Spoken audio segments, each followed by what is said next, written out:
Hello, my name is James Chatman. I was born and raised in Rockford, Illinois.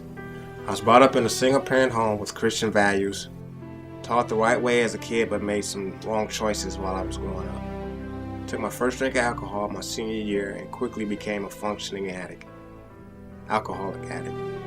My first experience with cocaine was by accident at a party. Before long I was using it regularly and eventually switched from powder cocaine to crack cocaine. Hello, my name is Kim Chatman. I was born and raised in Trenton, Florida. Throughout my life, I knew what was right from wrong from the values of my parents. I went away to college, and while I was in nursing school, I hurt my back, and I came home to have my first back surgery when I was 20 years old. Since then, I started working for a doctor there, and the pain pills were just not enough to cure the pain. So I started calling in my own prescriptions from where I worked. From there, I was caught, and I was sentenced to drug court. As a result of my addiction, I found myself jobless in a work situation and fatherless to my family that needed me. That's when the life of crime for me started. I quickly learned the trade of making counterfeit money to support my crack habit. Word got around to the Mexican mafia and they were after me so that I could make money for them. I was on the run from them and quickly got caught up with passing counterfeit money and landed myself in prison. I had no idea that my drug habit would lead me to jails, prisons, and leave me with a broken family and cost me nearly 20 years of my life. After drug court, I was introduced to cocaine. From there, that's when I continued my life of crime. I was in and out of jails, off and on, and never getting anything right. In October of 2008, I accepted Christ into my heart. And from there, I knew I was saved. But I still struggled.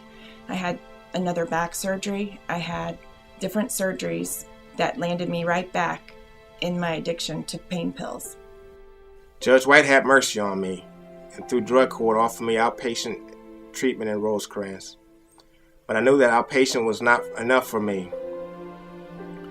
I had no clue about RU at the time, but the day that I got out, my mom called him an angel. His name was Sean Booth, was there waiting to pick me up. And he took me to RU. How he knew my name and who I was, I have no clue.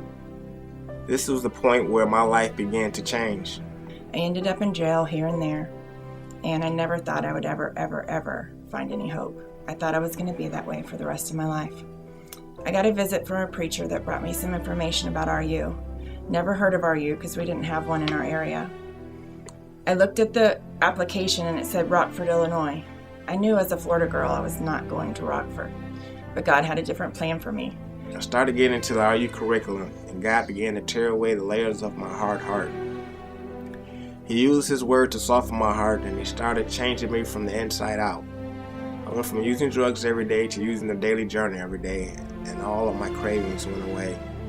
Finally, on December 14, 2008, I became a graduate of the Men's School of Discipleship, and I had complete joy and freedom for the first time in my life.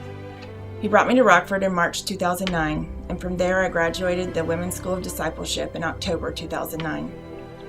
Not only did God give me hope, He gave me relief.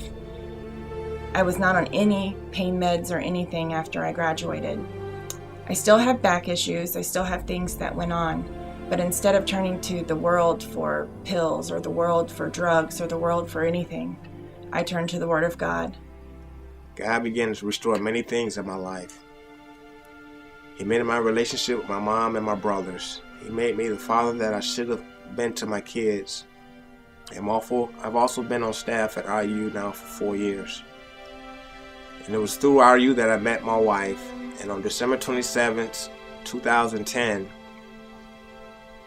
the judge that sentenced me to drug court married me and my wife, Kim Chatman.